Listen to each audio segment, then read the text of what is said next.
welcome back.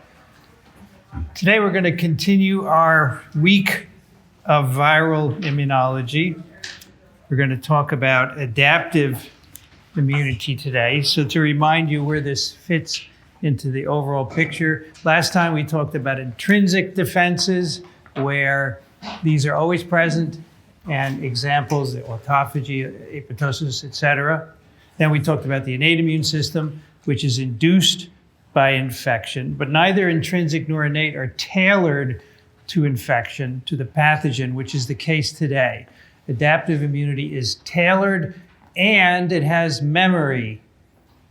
Actually, the innate system is now thought to have memory as well. For many years, we didn't think it did, but there seems to be some kind of memory involved. So that is no longer a differentiator between adaptive and innate immunity. So last time you remember, we stopped at the interface between innate and adaptive immunity. The sentinel cells have responded to an infection of an epithelial layer. The epithelial cells, in fact, the infection is sensed. They're producing cytokines and chemokines. We have inflammation taking place. Cells are coming in. And the sentinel cells, including dendritic cells, come. They're attracted by the infected cells, by cytokines and chemokines. They are activated, and then they're going to go to the lymph node. And while they're at the infected cell area, they have picked up pieces of dead and dying cells that are released from cells as they die, and that are released by apoptotic bodies. Now remember, when a virus kills a cell, that leads to a good adaptive response. And viruses that don't kill cells do not induce good adaptive responses, which is one reason we put adjuvants in vaccines. So let's talk today about what happens in the lymph node and beyond. We're going to talk about the antibodies and cytotoxic T cells that are made after that. But first, the cells involved, leukocytes and lymphocytes. So leukocyte is a general term for a white blood cell. Lymphocytes, neutrophils, eosinophils, basophils, macrophages, those are all leukocytes or white blood cells. And the lymphocytes are a subset of leukocytes. They include T cells, B cells, natural killer cells. They have in common variable antigen detecting cell surface receptors. And we will encounter those today if you don't know what they mean. And so these are some icons for these cells that we're going to be using throughout today. All of these cells arise from a single, what we call multipotential hematopoietic stem cell, which resides in the bone marrow. And did you know as you age, and you're going to age too, I hate to tell you, as you age, your bone marrow disappears, especially your long bones.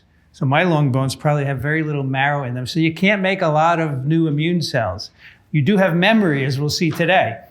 But this is why COVID is such a problem, because older people are getting infected for the first time and they can't make memory because their long bones are empty. I like to say we are a shell of our former selves, at least immunologically speaking. So the multipotential hematopoietic stem cell gives rise to all of these cells in the immune system as shown here. It's self-renewing, which means it can divide and make more of itself. And there are two lineages, as you can see here on the left, the common myeloid progenitor.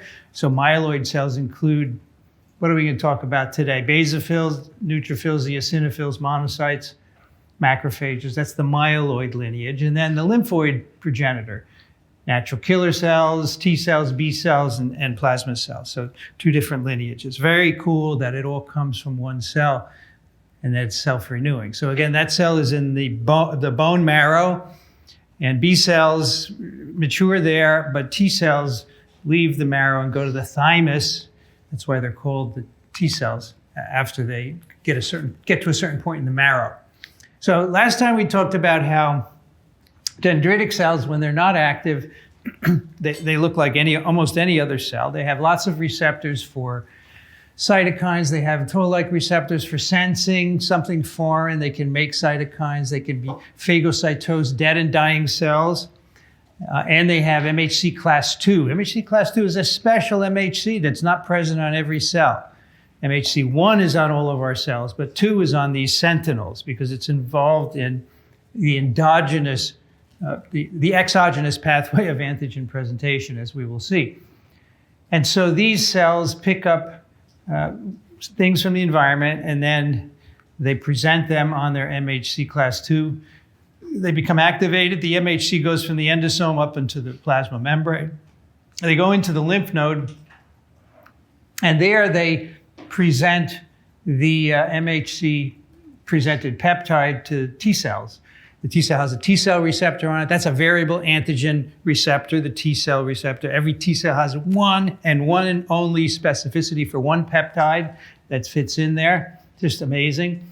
And the MHC2 will present it. And if that peptide is foreign, the T cell gets activated. It goes through a series of reactions that make it an activated T cell. And there are lots of different kinds of T cells they can become. They can be helper cells or cytotoxic T lymphocytes. And we will explore that today. So just to remind you, MHC2 is mostly on DCs, mature DCs. These are on the surface of mature DCs, but they're certainly inside of immature DCs. Macrophages, B cells, and MHC1 is on all the other cells. And you will understand why today. So the sentinels that have MHC2, the macrophages and the dendritic cells, they do what we call exogenous antigen presentation. They're taking up stuff from the extracellular milieu. So here we have a protein, they endocytose it. That could be an apoptotic body as well. It could be a virus particle. They take it up, it goes through endocytosis. The peptide is eventually chopped up. The protein is eventually chopped up into peptides. And then the peptides are loaded onto MHC2. Loaded is a jargon word, right? They're placed in a groove on MHC2. I got an email from a cardiologist who says, I don't understand a word that you say in any of your lectures, in any of your podcasts. So next time you go to see a cardiologist, ask them something tough. Okay, see what they say. See if they know what you're talking about. So loading is a jargon word. The peptide is placed into MHC2, and then the MHC2 is shipped to the surface in a vesicle, and it becomes a plasma membrane protein there with the peptide in it. Viruses do block MHC presentation. The sentinel cells are generally not infected, but some viruses do infect them. HIV infects dendritic cells, and man, does that mess up stuff, right? Because the dendritic cell presents the antigens, and HIV infection is messing with it.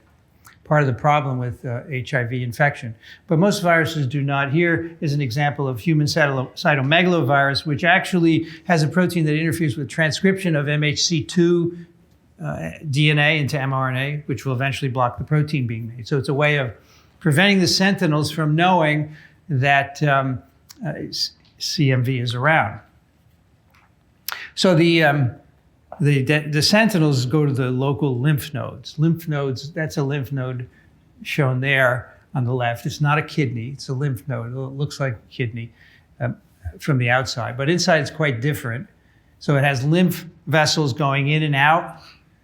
We have afferent and efferent lymph vessels, and the lymph vessels drain all of your tissues. So your tissues have a lot of fluid in them, and they're always flowing into the lymph nodes to see if there's anything foreign in them. If there's virus particles or proteins, will go into the lymph node. And then also, of course, the lymph node has circulation, it has an artery and a vein, but it has T cell areas and B cell areas. These are where the T cells and the B cells are going to encounter their antigens and do a variety of things that we'll talk about today. So when in the lymph node, or in your entire body, I should say, between 1 in 10,000 and 1 in 100,000 B or T cells will recognize any particular antigen. It's really remarkable. We can have over 10 to the 11th antibody specificities. It's just, you can make antibodies against something that doesn't exist in nature. Like you can make a synthetic chemical and inject it into an animal, they'll make antibodies to it. It's just remarkable. When T or B cells are activated, in 1 to 2 weeks, there's between 1,000 and 50,000 fold amplification of those cells. And that's why if you have a upper tract Respiratory infection, your lymph nodes under your chin here, they swell up. I can feel them here. And if I had, I don't have an upper tract infection, but if I did, they would get bigger because the B and the T cells are proliferating because they have sensed something that a dendritic cell has brought in as foreign, and that activates them. So swelling of lymph nodes is called lymphadenopathy. So on the right is a person with a tracing of the lymphatic system. And you can see you have lymph nodes all over the place because you want them to be local, near any place that can be infected. And many of these you could feel when they swell, but many of them are deep in your cavities. So you have an intestinal infection, you can't feel them because they're deep inside of you. In fact, many of them are embedded in the intestinal wall, as you can see here. So many different parts of our body have specific immune systems. Here on the left is the intestine.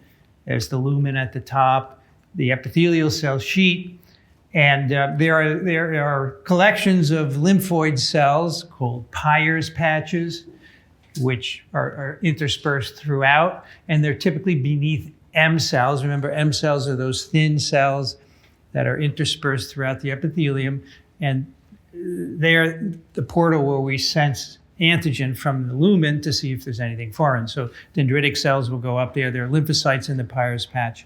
And so these gut-associated lymphoid tissues are GALT, they're called. And then in a broader sense, we have mucosa-associated lymphoid tissue. So it's not just in our gut, it's in our respiratory mucosa and others as well. It's called MALT, M-A-L-T.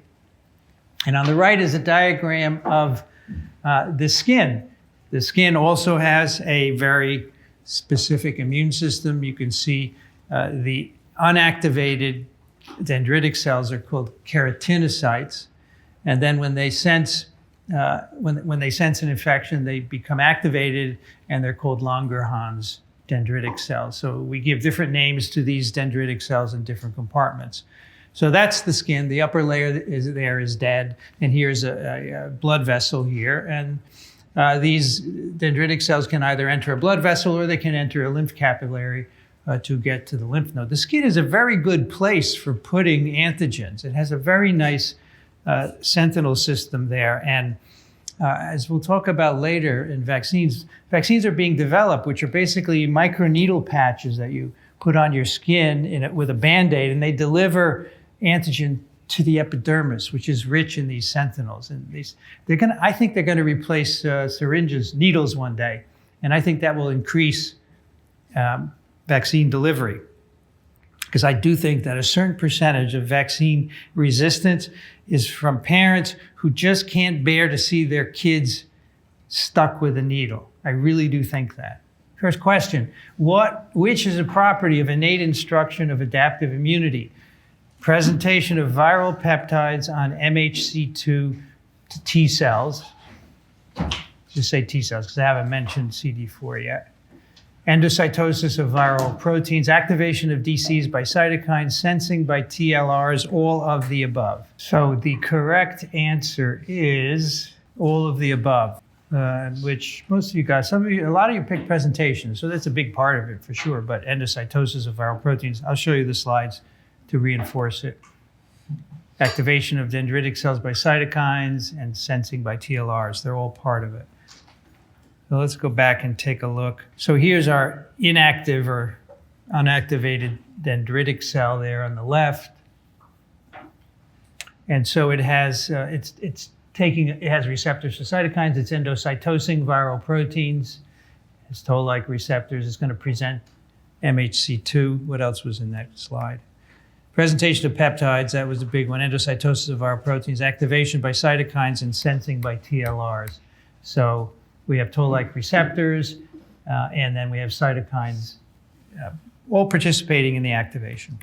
So let's talk about the effectors of the adaptive response, starting with T and B cells. This is a rather complicated slide, has them all here. So we start with the multi-potential stem cell in the bone marrow, remember.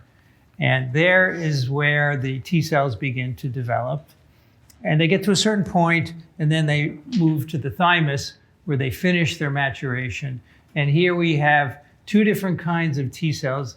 which have two different cell surface markers that define them, CD4 and CD8.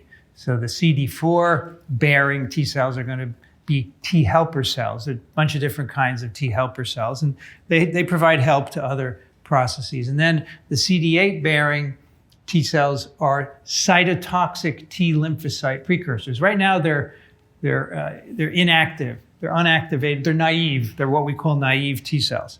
They need to see an antigen before they will become a mature T cell.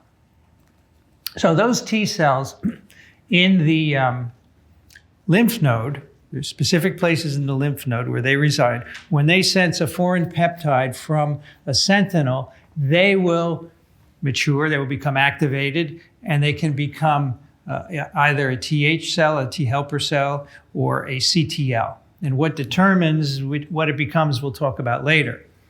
So here we have both of them being made. And the helper cells, in particular the TH2 cells, the TH2 helper cells, they make cytokines that will enable B cells to mature and produce antibody. TH2 stimulates the production of antibodies. TH1 helper cells make cytokines that mature the cytotoxic T lymphocytes, which kill virus-infected cells. And we're going to see how that happens in a moment. Right? So two different kinds of T cells resulting from the lymph node activation, helping CTL generation or helping B cell generation.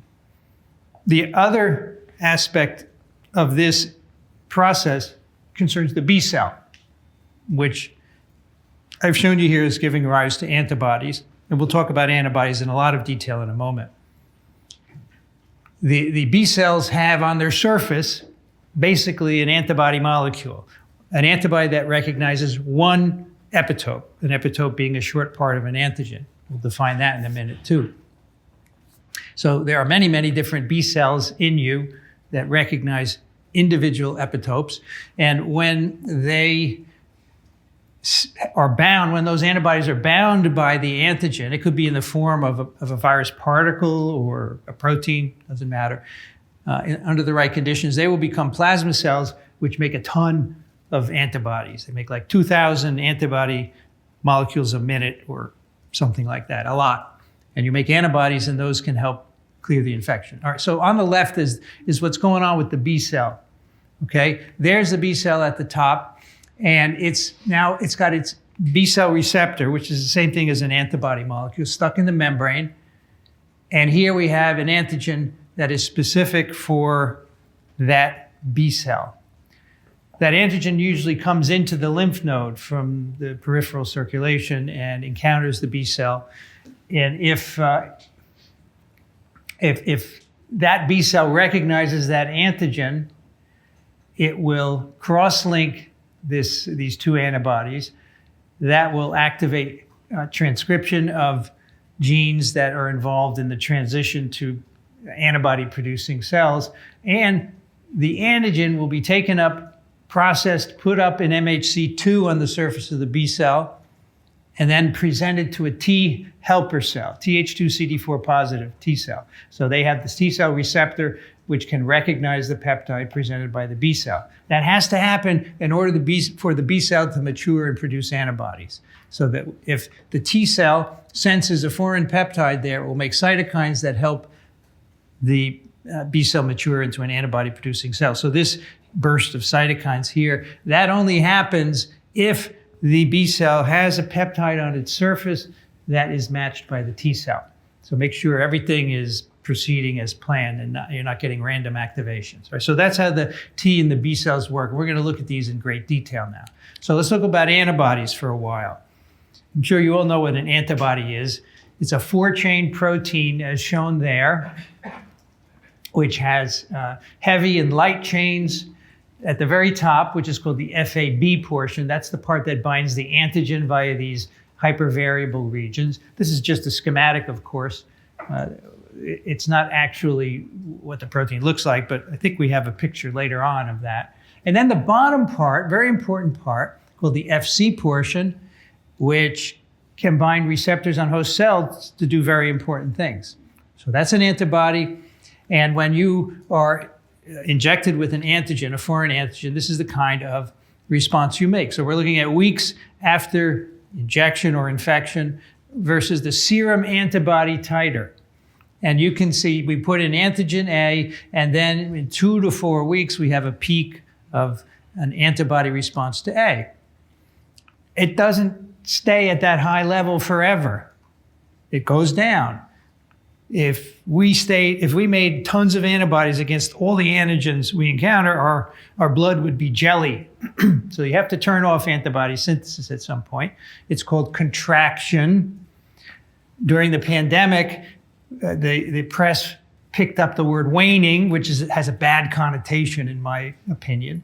They say, oh my gosh, antibodies are waning after vaccination. This is a disaster. No, it's the immune system doing what it's supposed to do. Read an immunology book, folks. So it's contraction. The levels go down. As you can see, they don't go to zero. There's always a little bit of antibody present because there are memory cells there, and we'll talk about those. Now, should you encounter that antigen again, there is a more rapid and a more substantial response because you have made lots of memory cells for that antigen. So you don't have to go through the whole process of making the B cells that I'm going to tell you about in a moment. And so actually what we've done here is we've injected a mixture of antigen A and B, and you get a rapid production of anti-A, and then anti-B comes up later, as you would expect, because that's the primary response. So this is the memory response or the secondary response. It's not immediate. It takes a couple of days. So you're going to get infected. The virus is going to come in you or whatever bacterium. It's going to reproduce for a few days. You might get sick. Eventually, you're going to make antibodies, and you could cleave it. But in many people with all kinds of illnesses, the smallest infection knocks them out and they have to go to the hospital. It doesn't matter what the virus is. They're very susceptible to infections. So this memory system isn't perfect. It's actually designed to protect young people. It's designed to protect people until they reproduce, and then nothing else matters in biology, frankly. That's the way the world works, but humans have kind of changed that. We want to live a long time and have good lives. But our bodies are not made to live forever. We're made to have babies early on, and after that, buddy, your bone marrow is leaving because we're finished with you. Okay, so that is the antibody response. So what does it do? First of all, we have to make some definitions. An antigen is a molecule that induces an immune response, either antibodies or T cells. It could be protein, it could be DNA, it could be RNA, it could be lipid, it could be polysaccharide, it could be a chemical that you make that no one has ever seen before. It can induce an immune response. That's an antigen. An epitope is a part of the antigen that is bound by either the antibody or the T cell receptor. So there are B cell epitopes, which means the antibodies binding them, and there are T cell epitopes.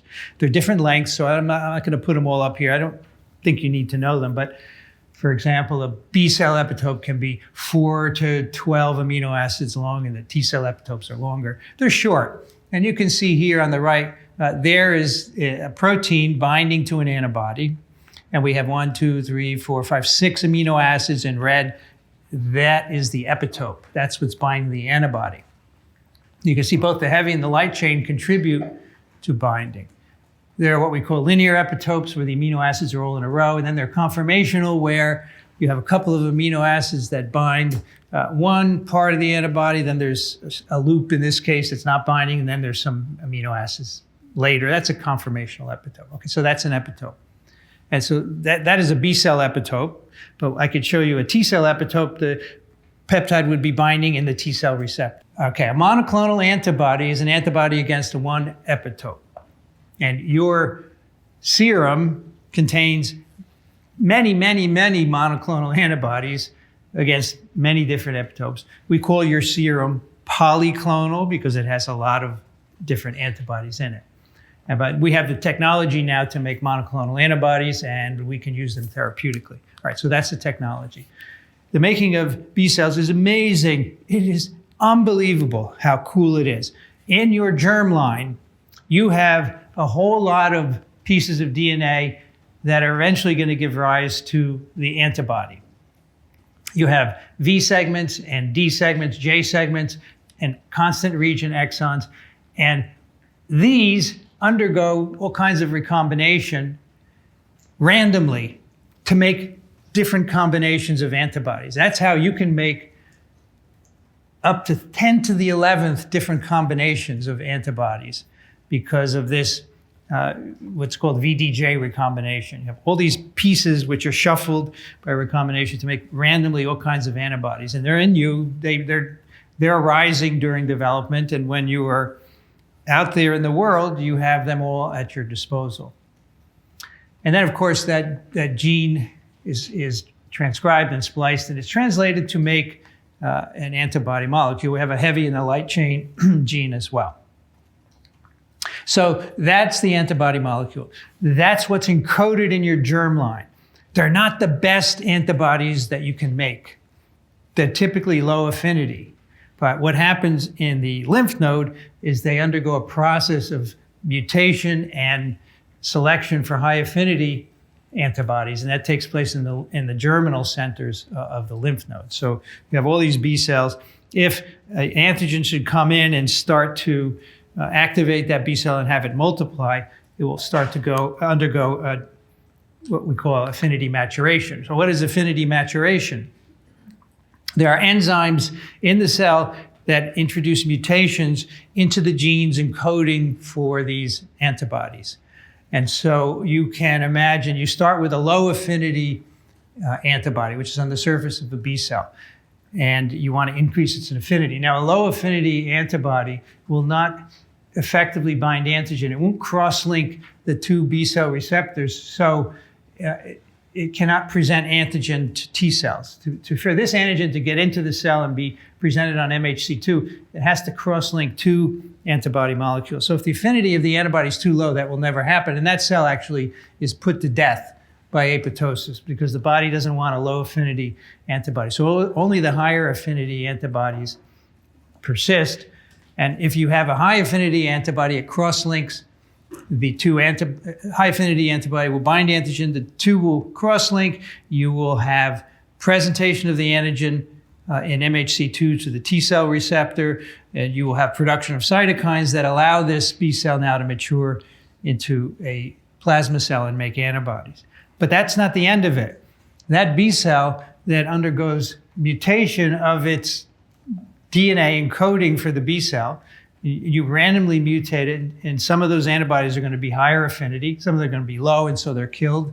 And you go through rounds and rounds of selection to get incredibly high affinity antibodies. Not only high affinity, but against epitopes you've never seen.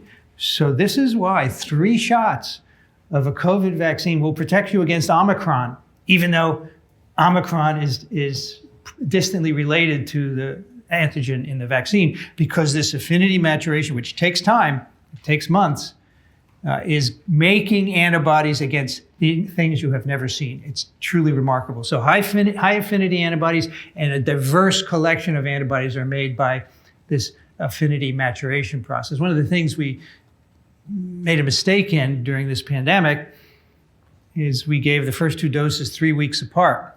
And we did that because we wanted to get it done quickly. So the clinical trials were 3 weeks. You didn't want to wait 6 months or 4 months, right? Then more and more people are dying. You got to make a trade-off between people dying and not doing the right immunization.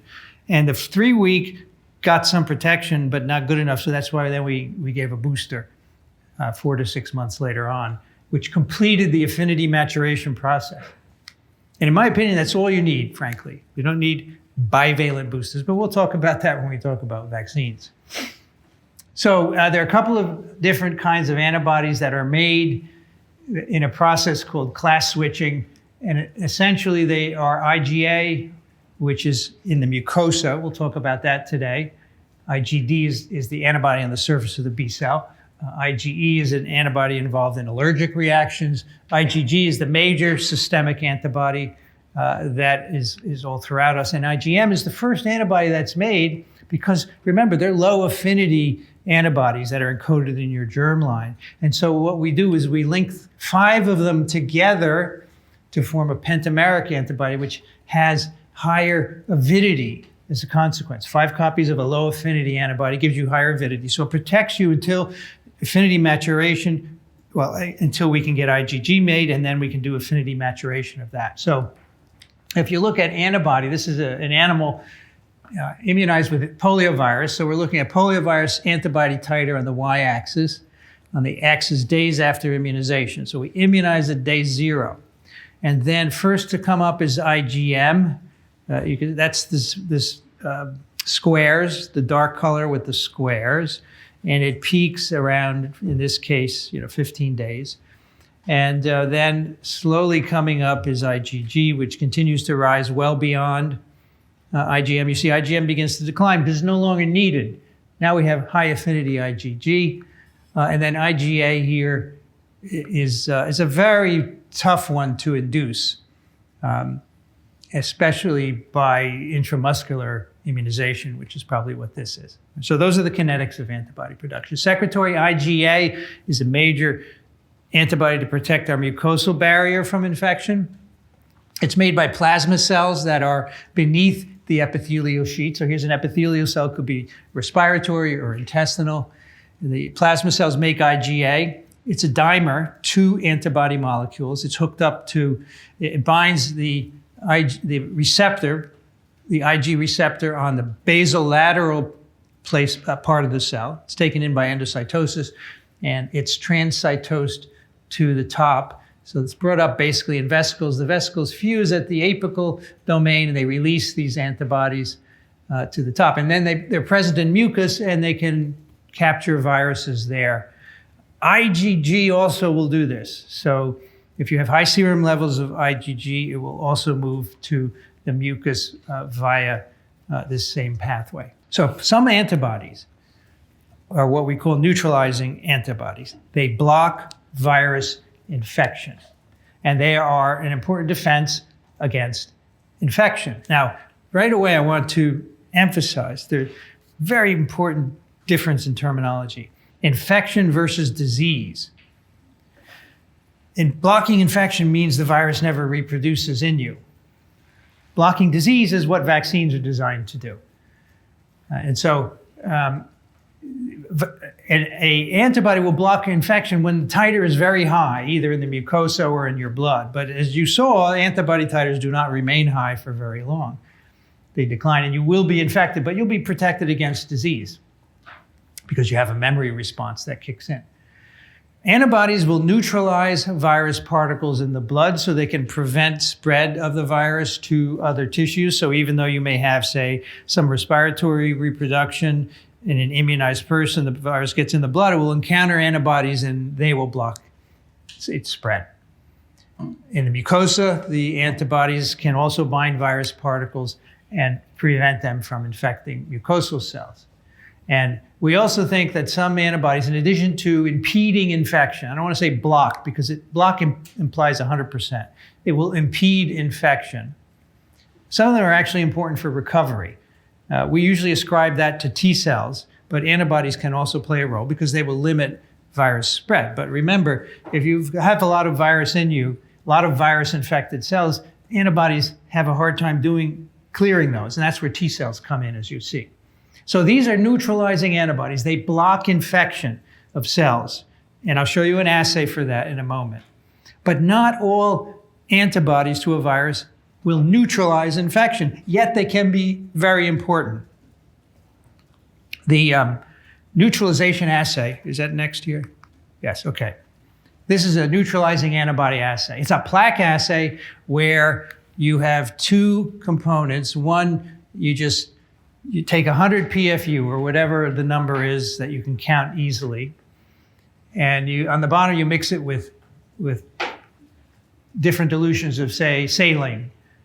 And then you do a plaque assay. And the saline has no effect on the formation of plaques. But on the top, we have mixed the virus before doing the plaque assay with increasing dilutions of someone's serum who's been infected or immunized with a vaccine against this virus.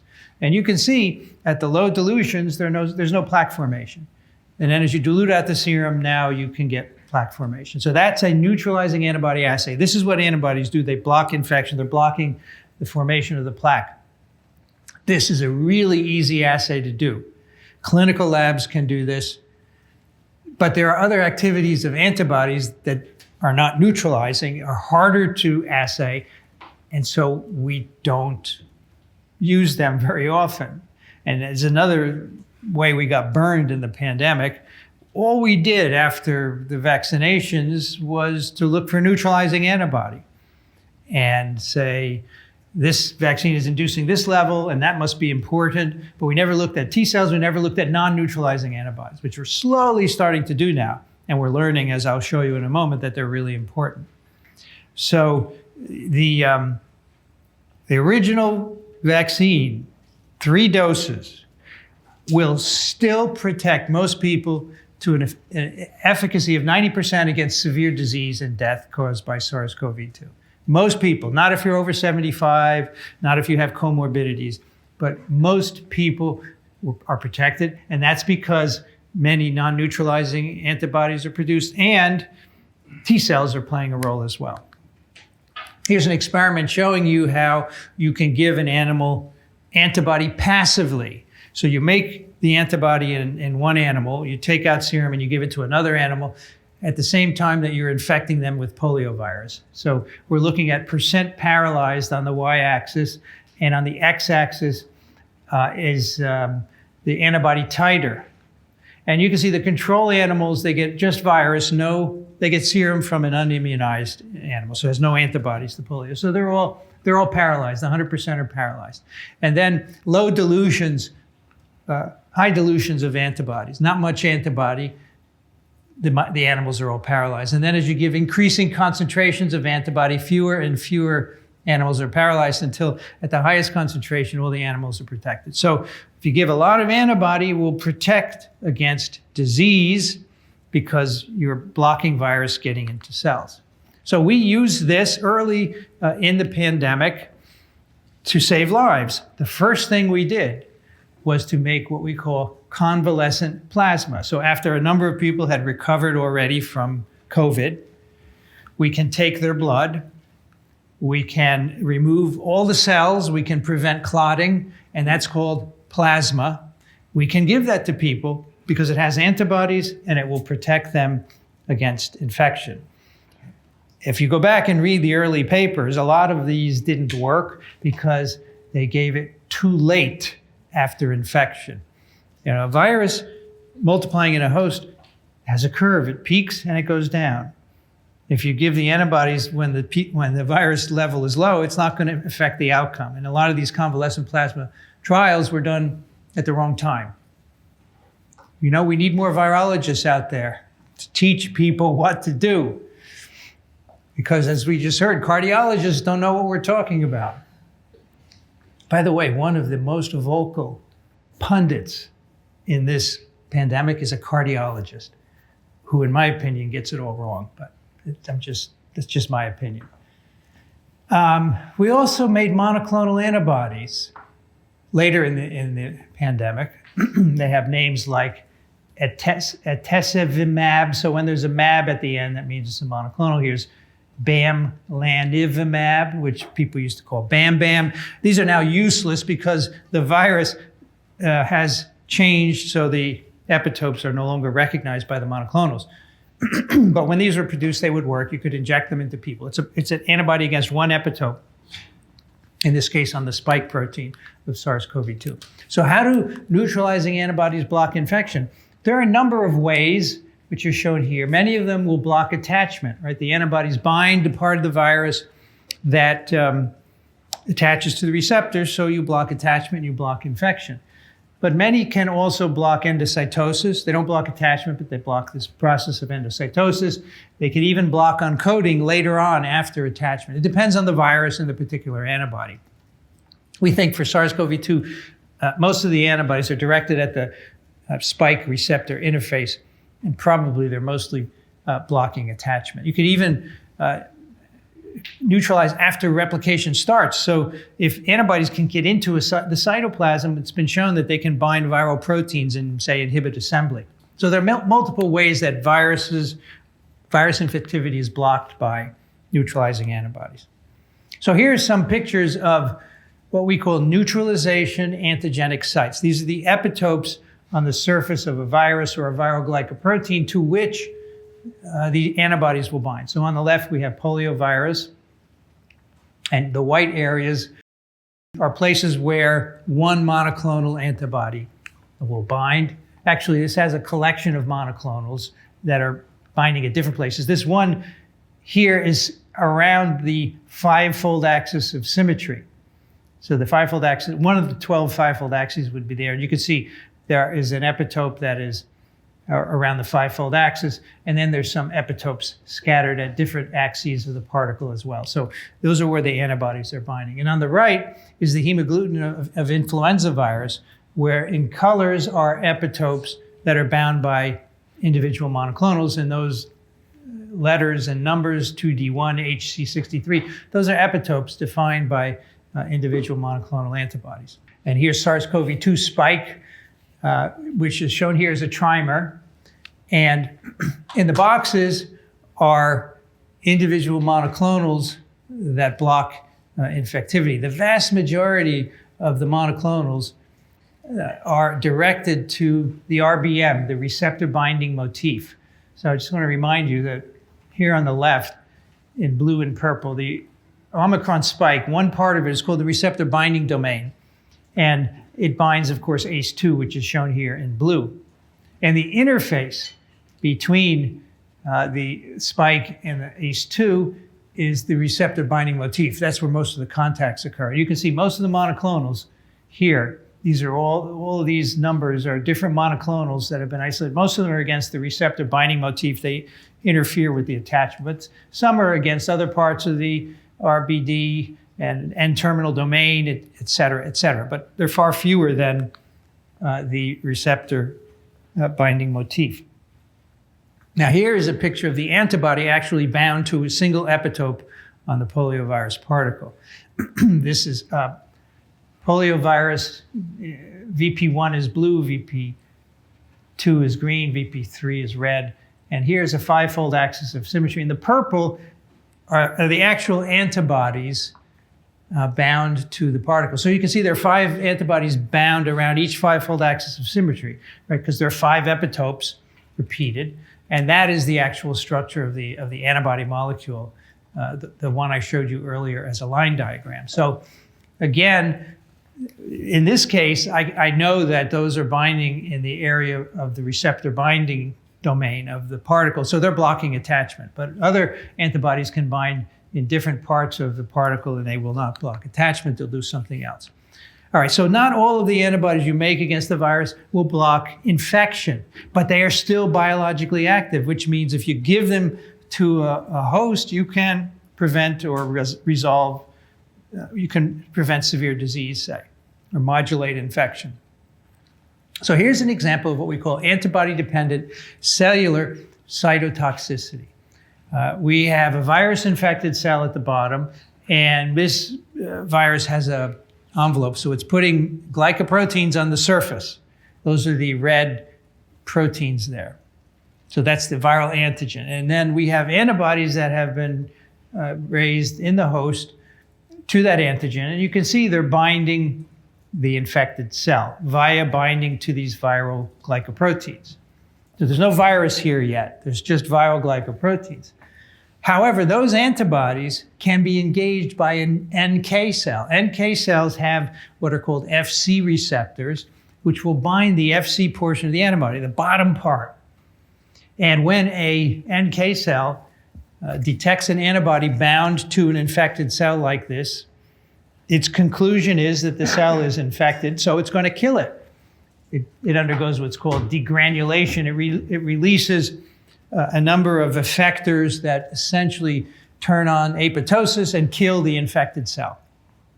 All right, so this is antibody-dependent cytotoxicity because the NK cell sees the antibody bound to the cell and it induces the cell-killing program. So that's a good way to restrict a virus infection. These antibodies need not neutralize virus infectivity. All they need to do is bind to the protein and on the surface of the cell, and that's sufficient. There's another mechanism by which these antibodies can protect animals from disease. This has been shown experimentally in this paper here. They had an animal model for a virus infection, and they made antibodies that protected against disease, but they were not neutralizing. What the antibodies do is they bind the virus particle, and here's the antibody binding the virus particle. Then the Fc part of the antibody binds Fc receptors on the surface of this macrophage. Then the virus antibody complex is taken up by endocytosis and it's degraded. So the Fc portion directs the virus into the phagocytic cell where it's chopped up and destroyed. So another way that a non-neutralizing antibody can protect you against disease. Now this scheme here and the one I showed you, they're not easy to assay. Clinical labs can't do that. They're not made for high throughput applications. So people just do neutralization assays, and if you don't have neutralizing antibodies, they conclude that you're not protected, but that's not correct. And even now, none of the commercially available monoclonals will neutralize SARS-CoV-2 Omicron subvariants. All right. The latest one was Evusheld, which was you could give to people ahead of being infected, and it would last a couple of months, and you give them another infusion and another, but that doesn't neutralize anymore. But how do you know it still doesn't do something like this? You don't, because nobody's looked, and we stopped using them.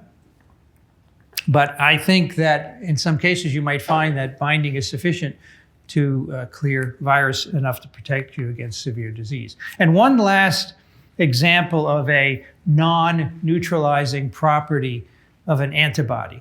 And this is very cool. This is IgA-stimulated netosis. Neutrophil extracellular traps. It's a good combination because it's actually a net that forms. So this is a neutrophil, right, that we've encountered very briefly. And if an IgA virus complex binds the neutrophil via Fc receptors, it's a non-neutralizing antibody. You don't have to neutralize the virus to do this. The neutrophil spews out its DNA in a net, like a fish net, and it traps the virus and it can't spread. It's just brilliant. This happens for viruses and bacteria, but this is a very specific case for influenza virus where virus IgA complexes, not neutralized, stimulate this netosis and the virus particles get trapped. And that's DNA. Of course, the neutrophil is dying because if you spit all your DNA out, that's it for you, but you've stopped virus infection. Can be useful. Now, we talked last time about mechanisms of evading intrinsic and innate responses, right? Specific mechanisms. Well, you can evade antibody by changing the epitopes, right? So here are 3 examples. 2 different mechanisms. On the left, rhinoviruses exist as over 100 different what we call serotypes or antigenic types. So if you have an antibody to one rhinovirus, it will not block infection by another. And all 100 plus of these rhinoviruses co-circulate at the same time. So you can get this winter a rhinovirus 23 in common cold. And then next winter, you can get 104, serotype 104, because you don't have protection. So that's the strategy for evasion, to make a lot of serotypes. Influenza HA and SARS-CoV-2 spike are both what we call antigenic variation. The epitopes change because these are RNA viruses, and RNA virus RNA synthesis is highly error prone. And each round of multiplication, the genome is full of errors, and some of those errors can end up in the genes encoding the HA or the spike of SARS-CoV-2. And if they're in an epitope, they'll be selected for because they confer the ability to reproduce in the presence of an antibody. So for influenza HA, we see single amino acid change at some of these epitopes that are in colors. That's enough to make us have to change the flu vaccine from year to year because the antibodies induced are not protecting against severe disease. And SARS-CoV-2 has undergone amazing numbers of changes in its spike protein. They're shown by the red spheres here. This is a monomer of spike. And you can see all kinds of changes. These are throughout the different epitopes. And most as I said, most of the epitopes are focused on the receptor binding motif, and you can see most of these changes are impacting those. So as SARS-CoV-2 variants have emerged, they're resistant to many of the antibodies that we are producing. That's called antigenic variation. It's a mechanism for evasion of antibody binding. Every step of the immune response, viruses need to evade, otherwise they'll be put out of existence. Next question, which statement about antiviral antibodies is incorrect? A, they are important for protection against viral infections. B, they only neutralize virus infectivity. C, they may block virus attachment. D, they can be found at mucosal surfaces. E, IgM is the first to appear, then IgG. Which one is incorrect? So the correct answer is,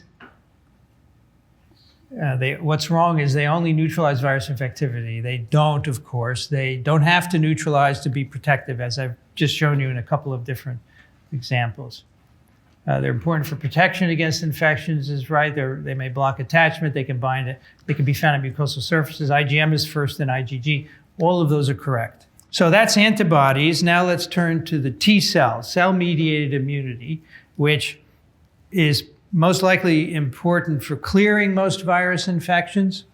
So if you are initially infected, these are probably not going to impact initial infection because they don't really deal with free virus particles. These deal with infected cells. And the way it works is that the T cell, in this case, it's a CD8 positive cell, which is a cytotoxic T lymphocyte. So it's going to be abbreviated CTL. This is going to recognize an infected cell by virtue of MHC1 now presenting a peptide on its surface, which is derived from a viral protein. The T cell receptor will recognize that as foreign, and it will kill the cell. It induces programmed cell death. It releases effectors, perforins, and granzymes that induce apoptosis. And so obviously the T cell needs to know if the peptide being displayed is foreign. And the only T cells you should have left in you are T cells that recognize foreign epitopes. Now, of course, it doesn't always work that way. And some of us have autoimmune diseases because we have T cells left that recognize us, which is not good because you have autoreactivity. But in fetal development, you're supposed to get rid of all the T cells that recognize yourself. But it doesn't always work that way. So if a T cell recognizes a peptide, if it recognizes it, which means it fits in the T cell receptor, that by definition is foreign and it kills the infected cell. So the antigen in the MHC1 is presented by the endogenous pathway. So for the sentinel cells, remember, they can take up antigens from the extracellular environment and process them, put them on MHC2. But all other cells, if they're infected, they can take some of the viral protein. So here's some viral protein. They put it through the proteasome, the garbage disposal of the cell, which chops it up into peptides. The peptides are transported into the endoplasmic reticulum by a transporter called TAP1 and 2. And it's loaded onto MHC1, and then it's shipped up to the cell surface, where then a T cell could query it and say, this is a peptide that fits my T cell receptor. I'm going to kill this cell. That's how it works. And here is the actual structure of MHC1 with a peptide in it. You can see it fits in a groove there that has been called like a hot dog in a bun, but I don't see the analogy. I don't see any mustard, so can't be right. Anyway, so there are viruses, of course, have gene products that antagonize many of these steps. We have inhibitors of the proteasome. We have inhibitors of the transporter. We even have viral proteins that take MHC1 from the cell surface and degrade it. They can have a mechanism for downregulating it. So, and particularly the herpes viruses that cause persistent infections, they do these sorts of things. So that is how any infected cell can be sensed as foreign by the CTL and then lysed. So again, we see the CTL recognizing the foreign peptide, inducing apoptosis. How does that work? Two mechanisms. First of all, the CTL releases these perforins that make a pore in the membrane of the infected cell. Those are these long purplish proteins. They make a pore and the cytoplasmic contents come out, and that contributes to killing. So basically poking holes in the cell. And they also release what's called granzyme B, the little red circles. They go through the pores. They activate apoptosis by causing cleavages of pro-caspases to active caspases. So that's how the CTL induces lysis of the infected cell. How does the CTL not activate? It has proteins that inhibit apoptosis specifically, right? So it doesn't, and some viruses actually turn those on. So the CTL kills itself. It's pretty insidious, right? Yeah, so the T cells have mechanisms to keep, in particular, there's a protein called Fas ligand, which, for example, is in the vitreous humor of your eye, because if T cells go in there, you don't want them killing cells in your eye because then it will explode. So Fas ligand kills the T cells. So they have a receptor on their surface, Fas ligand receptor, that will downregulate apoptosis. Viruses also counter MHC1, right? This MHC that's on all cell types. They counter, and here we have the part in the pathway that's countered and the viral protein that does it. So the synthesis can be countered by a viral protein. The transporter that brings the peptides in the ER, that can be countered by viral proteins. I mean, these names you don't need to know. Just know that these can all be countered to inhibit antigen presentation. MHC transport, some viral proteins cause MHC to be retained in the ER, not put on the cell surface. Some of them take it off the cell surface, as I said. So all different ways to prevent an infected cell from being detected. And this doesn't have to be forever. It's for herpes viruses, it's just long enough so that they can make enough viruses to find a new host, transmit to a new host, and then, let your immune response get rid of me. I've already escaped. I don't really care. So here's an experiment that shows you whether antibodies or T cells are important for protecting against disease caused by Mpox. This is an old slide when we used to call it monkeypox. Now we have to call it Mpox. It's an old experiment done many years ago. Okay, so we're vaccinating animals here and then doing some kind of immune manipulation, either nothing or B cell depletion or CD8 cell. So we're taking out antibody production or cytotoxic T lymphocytes. And then we measure neutralizing antibody 3 weeks later by a plaque assay. And this is a titer high, for example. Then we infect on day 28 with virus, and then we look at fatality. We have 4 animals here, and we're looking at fatality. So here on the top, we don't do any immune manipulation. We vaccinate the animals. We have a good neutralizing antibody titer. All the animals survive. So the antibodies are protecting against infection. Second line, we take out B cells. So we vaccinate, and then we take out B cells. There are ways we can do that. And then we have a very low neutralizing antibody titer, and 3 out of the 4 animals die. So this tells us that antibodies are important. What about T cells? So we deplete T cells after vaccination. We still have a really good antibody titer, and all of those antibodies, all of those animals are protected. So this tells you that antibodies alone are sufficient to prevent disease. And of course, if you give enough antibody, it's going to block infection by virus. But it would be interesting to know, I'm sure the T cells make a contribution, but if you don't even get the infection going to a certain extent, you can't see that. So for some viruses, one or the other is more important for protection, either antibodies or T cells. So how is the right decision made? And the decision is made quite early on when the sentinels go into the lymph node and interact with T cells. It's at that point where the decision is made to make CTLs or antibodies, or maybe a mix of both, a certain ratio of both. So the T helper cells are the key here. The T helper cell is the one that makes initial contact with the sentinel cell in the lymph node. And that cell exchanges information with the sentinel. It exchanges cytokines with the sentinel, and the nature of the peptide also makes a difference. And so here on the left is our naive CD4 positive T cell. So that's making an interaction with a sentinel cell in the lymph node. It can go one of at least 4 different ways. There are lots of T helper subsets. We have Th1. So this particular cytokine, IL-12, if that's produced when the sentinel interacts, it'll make a Th1 cell, and that provides help for cytotoxic T lymphocytes. You can, if the interaction makes IL-4, you make Th2 cells, which provides help to B cells to make antibodies. And then retinoic acid makes Tregs, regulatory T cells that keep things in check. And also IL-6 makes Th17 cells, which are involved in tumor immunity and so forth. So the nature of the cytokines produced at that interaction determines what kinds of reactions you're going to have: antibodies, T cells, CTLs, or a mix of the two. And so on the right is an example of a virus that's being taken up by a sentinel, and the sentinel is sensing it.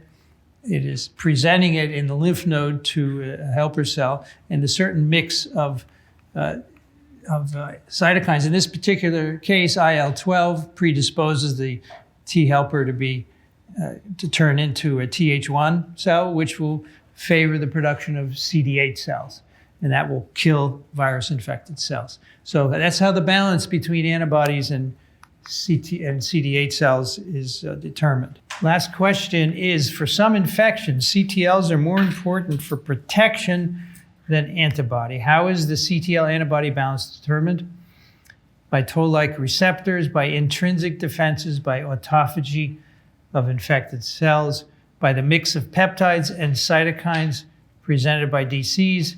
It depends on whether the capsid is icosahedral or helical. All right, what's the correct answer? By the mix of peptides and cytokines.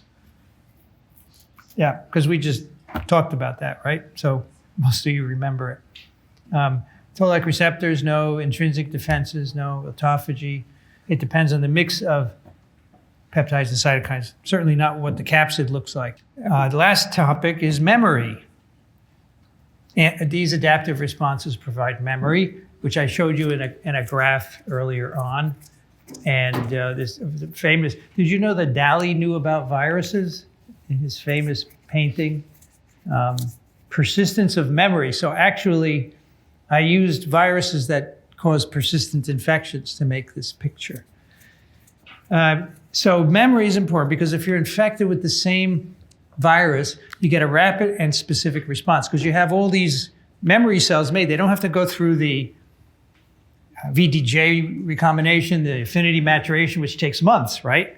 They will immediately, you've stored those high affinity producing B cells, you've stored T cells that recognize a specific epitope, and all you need to do is have the antigen tickle them, and they'll start to amplify.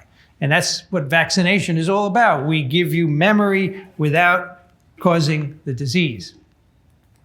And we learned that infection, natural infection, provides memory a long time ago in the 1800s when an epidemiologist went to study these Faroe Islands north of the UK there. And remember, in the 1700s, it wasn't easy to get there. There were no airplanes, and a boat used to go once a year to the Faroe Islands. So there was a measles outbreak in 1781, and for the next 65 years, there was no measles.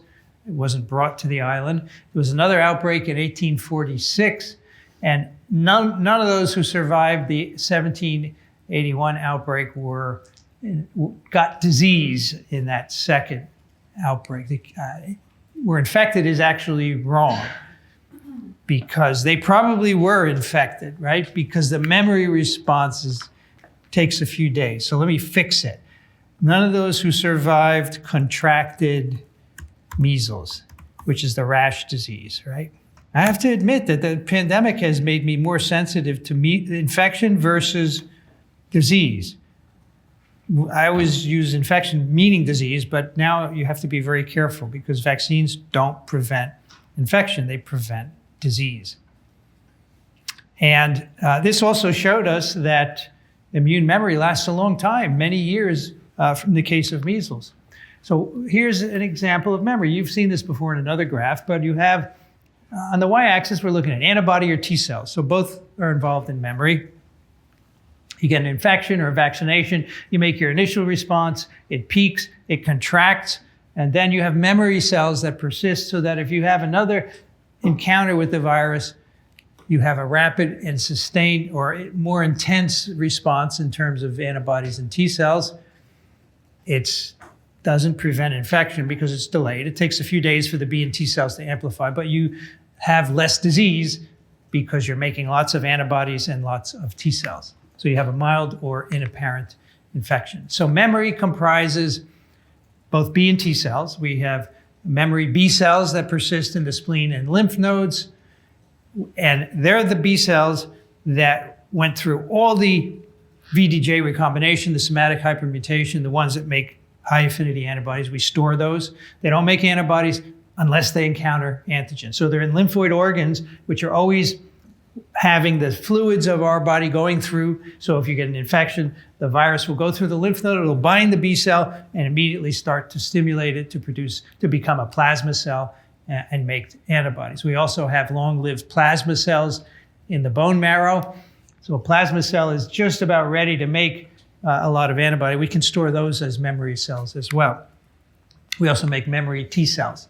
So how long can antibody persist? I made this table last year because there's a lot of debate about how long are the COVID vaccines going to last. So here we have the persistence of antibody. There have been a number of studies where they measure antibody in people X number of years after they got the original infection. And it's divided into two categories: viruses that cause systemic infections, which means the virus gets in your blood and goes everywhere, or mucosal infections. And you can see there's a difference. All the viruses that cause really long persistence of antibody, look at that, 75 years for vaccinia, 40 years for smallpox, 75 for yellow fever. They're all viruses that are in the blood, whereas the mucosal infections are pretty short, months. And it's a good question as to why. It may be that when virus gets in the blood, it has access to many, many more lymphoid organs than just being in the mucosal tissues, and that may help make lots and lots of B and T cells, well, in this case, B cells, memory B cells. So I would guess that, we're going to see a similar outcome for SARS-CoV-2. And T cells also has memory, of course. You start with a naive T cell in the lymph node.